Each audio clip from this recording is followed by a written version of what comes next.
Personally, like I said, that was unbelievable, dude. Oh my goodness. I'm such a beast, dude. What's poppin', people? I'm Rated D, and I've tested positive for swag, and I'm here with this brand new podcast, the PlayStation Federation. And for this first episode, we got myself, yours truly, along with Iron Wolf and Cervantes PR1. So go ahead, introduce yourselves, what y'all's channels are all about, because Iron Wolf, I see you got the remote play deal you're doing now. Cervantes, you haven't posted much in a while, but what's up with you guys with YouTube right now? Yeah. Me and YouTube. I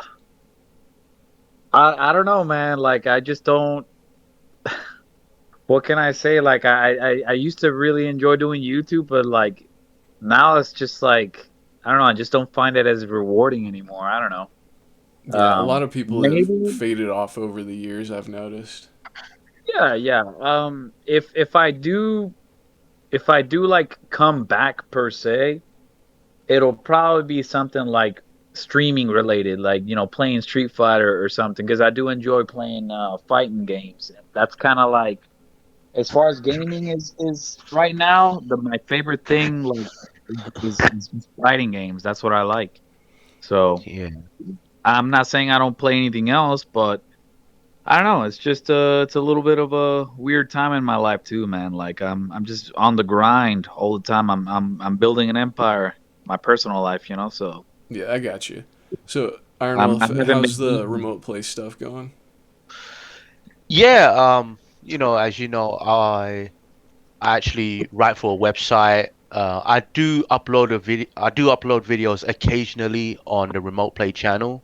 So do subscribe to that. It's mainly like tech videos, unboxing videos, and sometimes I do benchmark videos on certain games on PC and console. And yeah, I don't really use my old channel anymore, but as far as life goes, yeah, I'm pretty much on the same boat as Cervantes, man, just on the grind. And yeah, I just don't find YouTube fun like it used to be, like, 5 years ago. Things have Yeah, changed. Yeah, and that's exactly what we're all getting together to bring back some of that. All of us were active on YouTube a lot during the PS4 era. So let's yeah. get right into it, shall we? Sure. PlayStation games coming to PC. What are your guys' thoughts about this? Personally, I'm not very pleased about it. And as someone who's more and more moving over to PC naturally anyway, and I've told people over the last couple of months that later on this year I'm going to get a new gaming laptop primarily for Halo Infinite. Also playing some of the Gears of War games multiplayer on there. I don't like the fact that Sony is moving its games to PC because it really devalues PlayStations in general. And I mean, if they're really going to go all out bringing these games to PC, why should I buy a PlayStation 6? You know what I mean? So that's where I'm coming from with all this stuff. What do you guys think about it? So PlayStation games going to PC. I think that yeah, I'm kind of laughing because I do remember all the panic in the PlayStation community over stuff like this happening. Um, but yeah, my opinion on it. Let me go straight to it. I I don't agree with it, man. I think they should have stuck to their console only roots, or stick to their guns. And I don't think they should have put their games on PC, man, because like you said, I do think it does actually devalue PlayStations. Like I feel like everybody that kind of takes a look at where the way things are going, it makes perfect freaking sense to own a gaming PC, because it's like Microsoft's on board, Sony's already like halfway on board. We don't know what they're gonna do as far as like if they're gonna in the future, release their games day one on PC, but PC is a really good place to be right now. That's all I'm saying. But yeah, I honestly I still don't agree with it, but in my opinion, if they're going to, which they already have, but if you're gonna go in PC, do it all the way, day and date. So it's like don't half-ass it, is what I'm trying to say. So I would definitely prefer them to put all their games, if they are going to put their games on PC, put them all day and date on PC. That way, it makes our choices much easier. That way we don't even have to bother with buying a PlayStation. It just saves us some money and the hassle. But yeah, I don't like it, but hey, they decided to do it, and now there's really an argument to say that PC really is the best place to play right about now, man. Those are my thoughts on it. So Yeah, well, my angle on this whole thing is, yeah, I didn't like the idea of PlayStation games going to PC at first, because I'm kind of like a traditional guy. I like, games exclusive to one platform only. But, they say gaming's a selfish hobby and all that kind of stuff. And since I did get, I have a PC, a very powerful beast of a computer with a 12 core Ryzen 9 CPU and a RTX 3080 inside. So it's a bit of a nice build that I have here. And I also got a PS5. So to me, as I'm looking at it right now, as I'm looking at the bigger picture, it doesn't really matter to me anymore now, because it's a win for me regardless. If it's only on PlayStation, hey, I have a PS5. If it also comes to PC, I could play the best version. So it's a win-win situation for me. So to me, it doesn't make any impact in my personal life anyway. And seeing like what Jim Ryan is doing and all that kind of stuff. Like, so I want to get to Jim Ryan quickly. I get why he's doing it, obviously, because budgets are getting higher. Games are getting more expensive to make, and and then you see Phil Spencer buying studios and publishers and stuff like that. So my belief is that putting games on PC and getting some of that PC money, and obviously cracking into the PC market, they're looking at the long-term benefits of that as well. And obviously whatever money they can get from the PC market, they could use that to fund sequels, maybe even buy new studios. So I think Jim Ryan and Sony could be looking at it from that standpoint. But the way I'm saying it, does it devalue the console? Maybe a little bit, but casuals are not going to care, because at the end of the day, console gamers would always be console gamers, and PC would always remain on PC. Yeah, that's a good And point. there's something beautiful about console gaming that no one could really ignore, right? The ease of use, the simplicity, and with no complexity, right? It's nothing complex about a console. You just plug and play and you're good to go. With a PC, there's just too much complications, right? Things could go wrong, things can go left, and you wouldn't know where the problem lies. Whether it's the driver, the graphic card, or the RAM. It could be a problem with the BIOS on the motherboard. So there's all these issues, or it could be a Windows update that was buggy or whatever. So PC gaming is not always, sunshine and rainbows like people think. Yeah, they always get the best version of everything, but PC gaming does have its issues. I want to kind of ask you about. You said that console gamers will always be console gamers and PC gamers will always be PC gamers. Do you still think that though? Because it's like we used to be console gamers and we're moving over to PC. So, and the PC platform has been growing in popularity over the years. So, is this something that, we can kind of say? The thing is, yeah, with us is that we could afford to move over to PC, right? PC gaming is a very expensive hobby, right? You already know that. Yeah. It's not cheap. Well, look, you could build a cheap PC, but you're not gonna get the very same experience, right? You're not gonna get the top of the line experience, right? Yeah. If you don't have a high end rig. So, you gotta have a high end rig. Like, you gotta spend minimum 1,500 to get that, first class, performance. And by spending what 400 or 500 on something, you're not gonna get that. You're not even gonna get half of that. Do you And guys think that maybe Sean Layden left PlayStation because of this? I no, really would love to no, know what happened. I don't think so. Because I believe this was still in the works. This whole PC thing was still going down, even with Sean Layden in charge. I think there's something more to that. Obviously, you know about the power struggles that was happening over there at Sony, with obviously Sean Layden and all the big wigs over there at Japan. So there was a power struggle. But Jim Ryan is the guy who became the main CEO and president of PlayStation. So he pretty much ended up calling the shots. And this guy made a ton of money for PlayStation over here in Europe. So obviously, like, the big wigs obviously had trust in this guy. It all goes back to budget as well, right? Like going back to the whole Sony games going to PC, the budgets are just way too high. Yeah, that's If true. you want to still maintain that quality that a Sony first party studio can produce, and obviously if you want to still see that, then that's gonna, the bill is gonna be pretty high on that. So if they could recuperate some money, so this is what I believe Sony are gonna do, right? Like it could happen, it may not happen, but I think this is the blueprint that they're gonna lay out, right? So they're gonna put these first party games first on PlayStation 5, obviously, right? And then what I'm saying is that it's a three stage plan. So it's a three stage plan.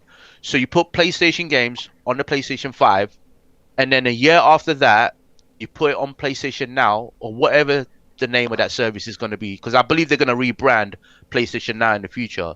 So once you put it on PlayStation Now or their gaming service, I'll say 6 months or a year after that, you put it on PC, because by then the sales would peak on that game anyway. So that's what they're going to do with their three-stage plan.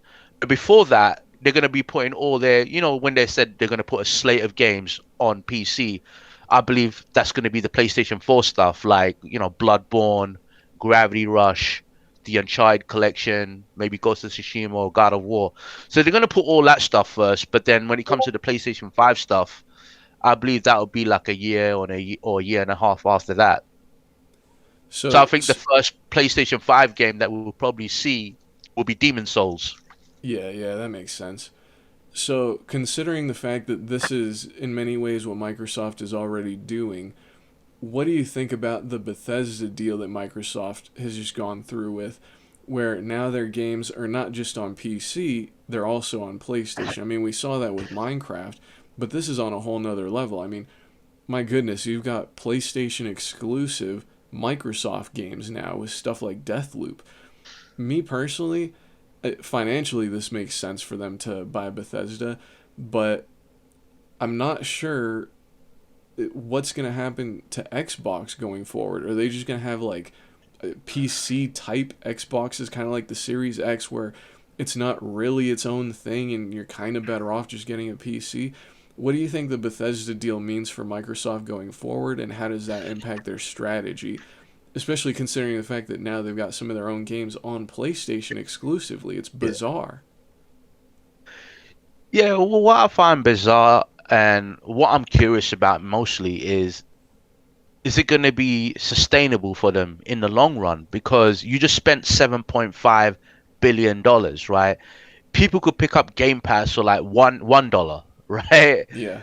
Or some crazy, or you could get it from a cereal box or Pringles or something like that. They give you a Game Pass code. No, see, I'm dead serious. Like, I went to a supermarket just a few days ago and I picked up some Pringles and I saw Game Pass for 7 days, a free trial of that inside. Wow.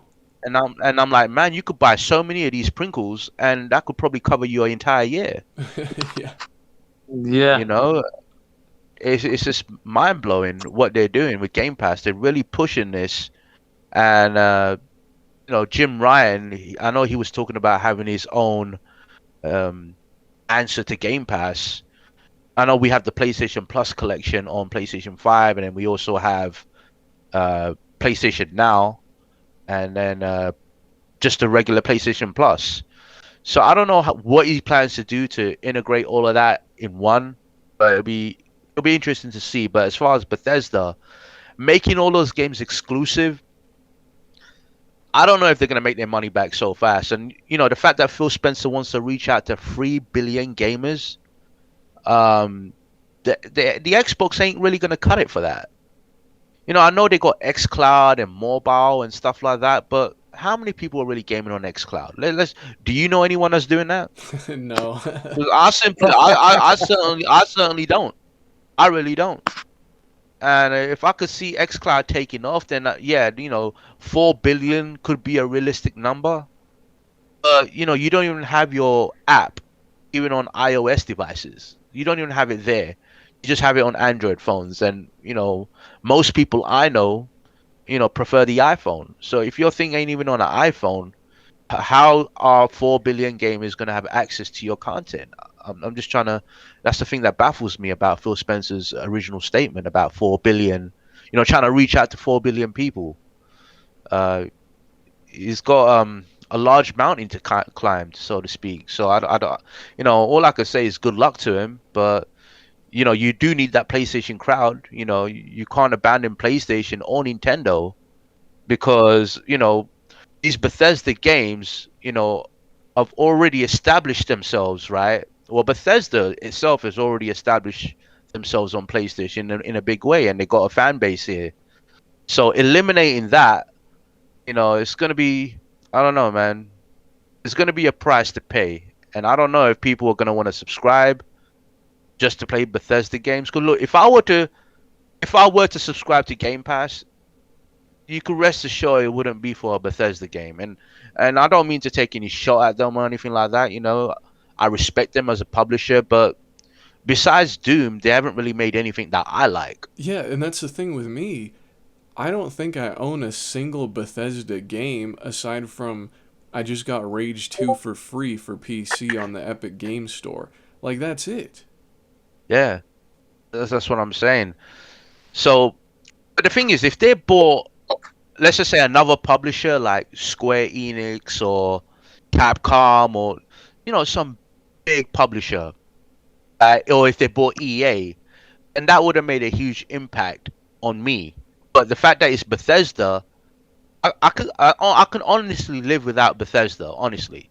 And besides, even if I wanted to play a Bethesda game, I have a PC right here next to me. So I don't know. All I'll say to the PlayStation guys, you're not really missing much unless you really are a fan. Yeah, Yeah. they got Wolfenstein. They got like 12 IPs and 8 studios. It's a big money move. I'll give them that. It's a big money move. But maybe now they could be holding these Bethesda games. They could be dangling it like a carrot on a string to Sony. I really believe Microsoft this generation, they're not gonna really reveal their hand in their strategy fully because they're just making acquisitions at the moment, and Sony have been real quiet right now, and maybe they're not even revealing their hand in their strategy. Maybe they have something planned. Who knows? Maybe if they could generate more revenue on the PC market, maybe we could see some acquisitions of their own. But until then, it's kind of hard to compete with a $1 trillion company. I'm just being honest with you. It's really, really hard. Because those guys are also putting games on PC. They have their own streaming service. But if I was Jim Ryan right now, at this point, what I'll do is rebrand PlayStation Now. Like, completely rebrand it. Name it something else. Because there's that stigma, rated D, with PlayStation Now. Because it's perceived as a streaming service. And people hate streaming. When you think of streaming, you think of, on live. And yeah, they think of lag and all that kind of stuff. With the way Game Pass, the way they've done it with Xbox and Game Pass, they did it the right way because it was advertised as a service where you could download games, right, from the beginning, and then they added xCloud to the mix. Yeah, as a with perk. me, even I forget oftentimes that you can download games on PlayStation Now. They just did not present that well. Yeah, they didn't present it well from the beginning because from the beginning it was just streaming only, and I Yeah. think it took them 3-4 years until they gave us the ability to download those games. And now we can download PlayStation 4 and I believe PlayStation 2 classics from PlayStation now on PS4 and PS5, right? Microsoft did it the right way. They added, quietly they added xCloud into the mix. So Game Pass isn't really perceived as a streaming service. It's an all-round service from the beginning. As for PlayStation Now, people are still looking at it as a streaming service. So that's why I believe they need to get away from that stigma and rebrand it and relaunch the service. Call it PlayStation All Access or something like that. I would call it something else, that's for sure. Not PlayStation Now. And I just want to ask you guys a question. Like, if Jim Ryan was to relaunch the service that we know as PlayStation Now, would you subscribe to it if all first-party PlayStation Studio games were on that service day one? Would you subscribe? For me personally, I'm not sure that I would, because I still own most of those games, you know what I mean? There are very few PlayStation exclusives that I don't have, and I could just pull out the PS3 or the PS2 and play games on those. So I'm not sure that I would. How about yourself? Well, I mean, I don't know. I would have to take a look at it at the time, if it makes sense. I don't know. It would probably be something, if I ever did, it's not something I would do like permanently. Yeah. It would if it's a game that I know I'm gonna be playing like a lot, then yeah, I would I would definitely buy it. But if it's like a game that's like you can beat in one sitting, hey, who knows? If it makes sense, if the dollars make sense, I might just do that. But I No, will I'm just say saying. that this type of model, it is nice for more casual people that they also might not have as much time to play games as hardcore as we do. You could just have this type of service and play a couple of games a month and, subscribe again a few months later. Sort of like if there's a show on Netflix that you really want to watch, but you don't care to have the service for an extended period of time. In that sort of way, I can see that it could be good for a lot of casuals. But like I said, for me personally, I already own most of those PlayStation exclusives. So now for Xbox, because I have some games on 360, but I would still rather get these new Xbox games to have on PC instead of rent them like that. That's just me personally, though. I'd rather own the actual product. If you do the math right, I believe let's just say a $70 game sells 5 million copies, right? And then you have the very same game on a service and you pay $15 for it, right? But let's just say you got 40 or 50 million subscribers paying that 14 or $15. Doesn't that work out to be, more money by just putting it on the service? Because you could look at it in all different angles. It's just it's pretty interesting to even think about this kind of stuff.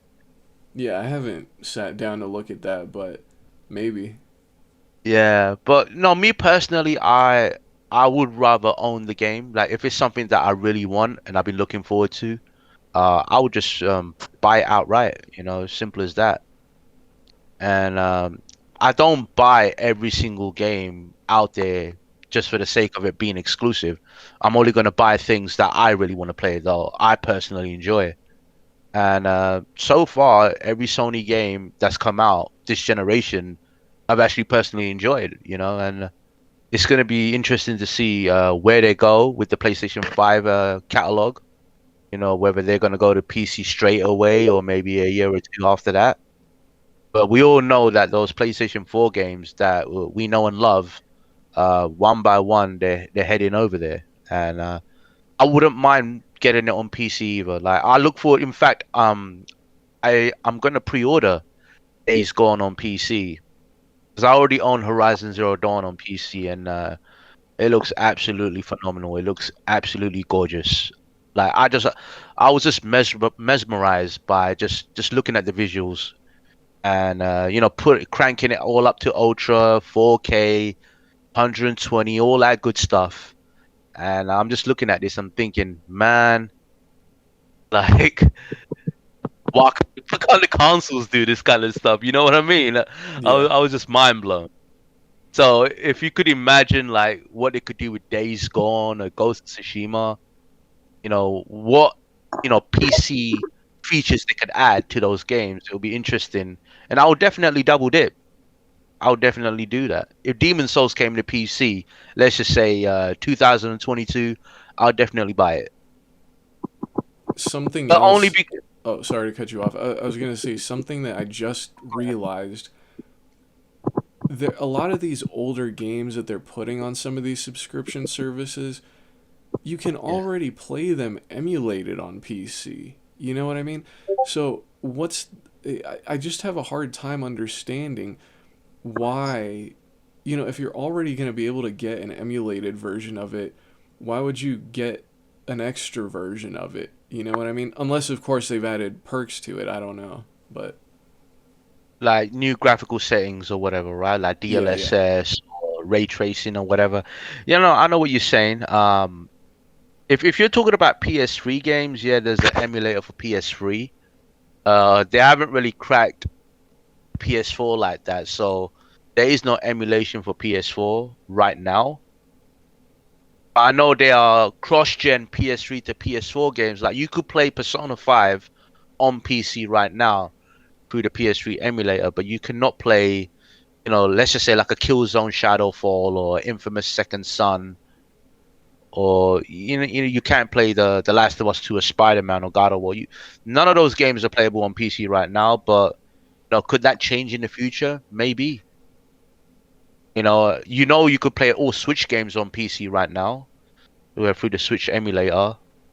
So you got the Wii U emulator and the Switch emulator, which works on PC just fine. And I'm just surprised that Nintendo haven't really jumped on the PC bandwagon, because they are losing a lot of money with this emulation thing. I think it'll be soon we'll see some Nintendo games going to PC. We do see some Nintendo games on the Nvidia Shield. That's only Oh, in China. yeah. Yeah, I forgot about that. So I believe that, we are going to see Switch games, well, not Switch game, but Nintendo IPs make their way to PC officially, somewhere down the line. Couldn't really tell you when, but I could definitely see it. Because the industry is heading in a whole different direction now, right? Yeah. People just want to play on their preferred system. They don't want to be forced to buy another system when they already have one already. And think about it like this, right? Like, some guys who are threatening Sony now, saying that, oh, we're gonna just go buy a PC. So you mean to tell me that you're gonna leave, your current catalog, your library? Are you gonna leave all the trophies that you unlocked over the years, all them platinums that you have? I just don't see people doing that. Empty threats. This is empty threats. Yeah, yeah. There was an Xbox fanboy friend of mine who he was super hardcore with the 360, and despite the bad press that the Xbox One was getting, he said that he was still going to get an Xbox One over a PS4 because he was hooked on Xbox Live. You know what I mean? Yeah, you're already tied to the ecosystem. You have your library there. I don't know, you probably invested a lot of money in that library. You may have 400 games, maybe even 1,000 games on there. We don't know. And you probably built that profile over the years with all the achievements that you unlocked, trophies, this, that, and the third. That's kind of hard for you to all of a sudden, just switch over. Savanthus, are you looking forward to playing some of these Bethesda games that are exclusive to PlayStation 4 instead of playing them on Xbox?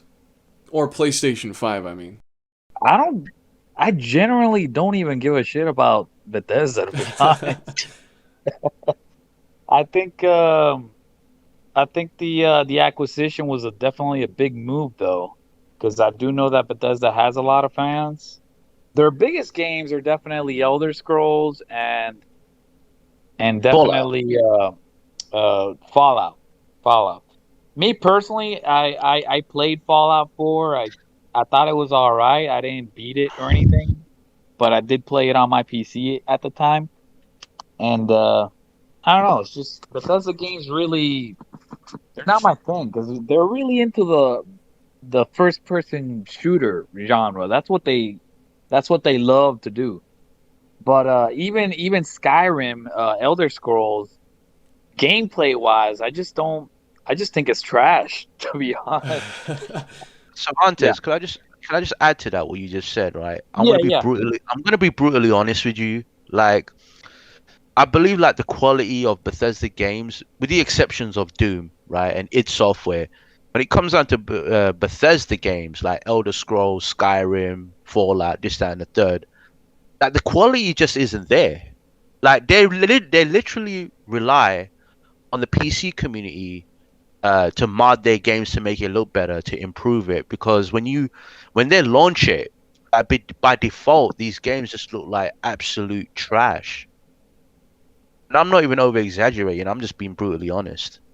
Yeah. I'm just saying about these Bethesda games that are going to be exclusive to PS5, but they're owned by Microsoft. Like, how bizarre is that? Yeah, yeah. I think it's crazy, and I think we're still gonna see all their games on PlayStation, to be honest. Um, I think it's not really gonna change anything. I think it's just gonna be like Minecraft. You know, we're still gonna see that shit on PlayStation. I think Bethesda even spoke about this stuff as well. That I don't know. I'll have to double check, but I think they said that nothing's really changing as far as like the platforms that their games are going to be appearing on. In fact, I think I heard that Bethesda is still going to operate separately from Xbox in a way. Oh, Um, wow. yeah, I think I read that at the time when the acquisition news came out. So if they can operate on their own, I mean, obviously Microsoft's still going to own them and be in charge of them and stuff like that. But I think nothing's going to change. I mean, how the hell are we not going to see Elder Scrolls or Fallout, future Fallout games on PlayStation? I mean, that's pretty big. I think we're gonna see Bethesda games on PlayStation, like even after this acquisition. But I think it's gonna be done in a certain way where they're gonna have to make some type of agreement to have a Game Pass on PlayStation. So if you want to play, these Bethesda games, you might need to subscribe to their service. And you know how Sony they get kind of cagey when it comes down to putting services on their platform. Like, look how many years it took to have EA access on PlayStation. Yeah. It took a very long time. So, because they thought it would be, directly competing with their own service. That's why they never had it on there. But, you know, Sony did open up at the end and decided to put it. So I'm pretty sure it will take time, and we could probably see, like a Bethesda launcher or like a Xbox Game Pass on PlayStation, Yeah. and just subscribe to that, and then you could carry on playing their games and earn your trophies and all that stuff. Because Phil Spencer did say in a statement this week, because there was like a video presentation, like we will continue to support other platforms that our games are currently on, and support Game Pass, every platform Game Pass is on. So yeah, Game Pass could go to the Switch, it could go to PlayStation 5 or whatnot, the PlayStation 4. This the Bethesda library, their catalog, like it's pretty huge on PlayStation. You know what I mean? And to just completely eliminate that and not bring sequels over, that would be a huge risk in my eyes. To wrap it up, do you guys think that Microsoft is going to eventually go third party with Xbox? I think it's getting kind of crazy because it's like I think I heard some rumors or some or I saw somewhere in a tweet that Microsoft was considering putting Master Chief Collection on PlayStation. I Yeah. don't know, man. You know, the thing, something's very clear with Microsoft. They don't care about anything other than making. Well, so does Sony, but they're really all about making the most money when it comes to gaming. They're willing to do whatever it takes to make the most out of money, make the most amount of money in gaming, and by any means necessary, putting their games wherever they need to go to just make the most amount of money. Um, they did it with PC. They're putting their games on they put games on Nintendo. I think they put some of their games. What was it? Cuphead on the Switch, and then Cuphead on PlayStation.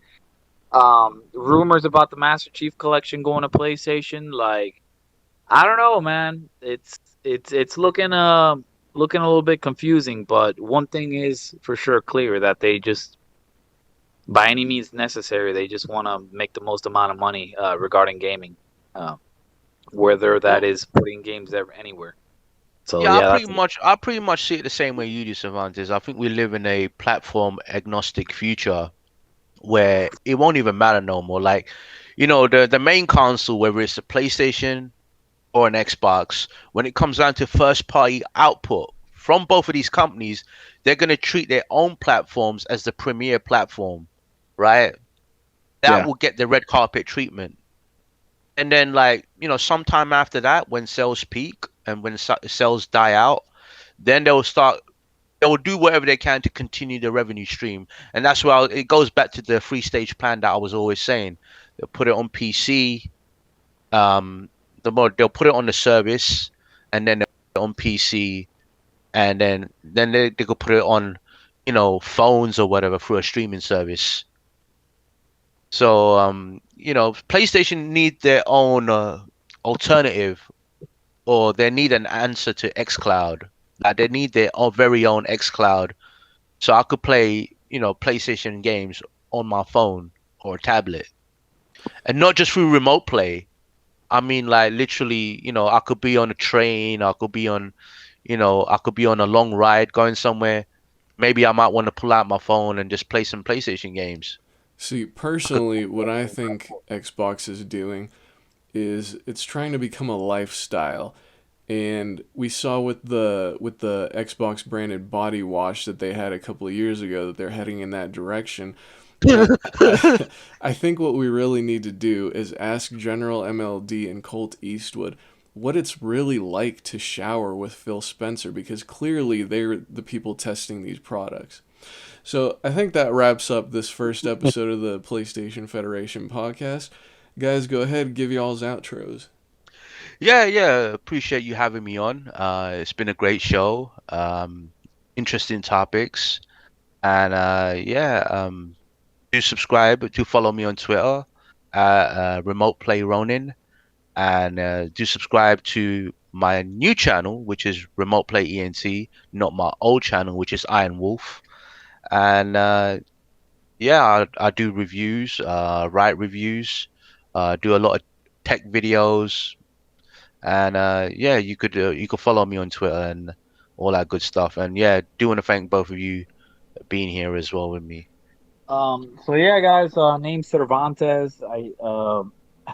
I used to, be very active on YouTube. I had a very small channel though, but I my fan base definitely always liked my content and all that. So yeah, just follow me on Twitter. I'm very active on Twitter. Cervantes PR1. And then I'll go ahead and see you guys on the next one. All right, peace out. All right, that's it for this episode, you guys. Thank you all for watching and keep it frosty.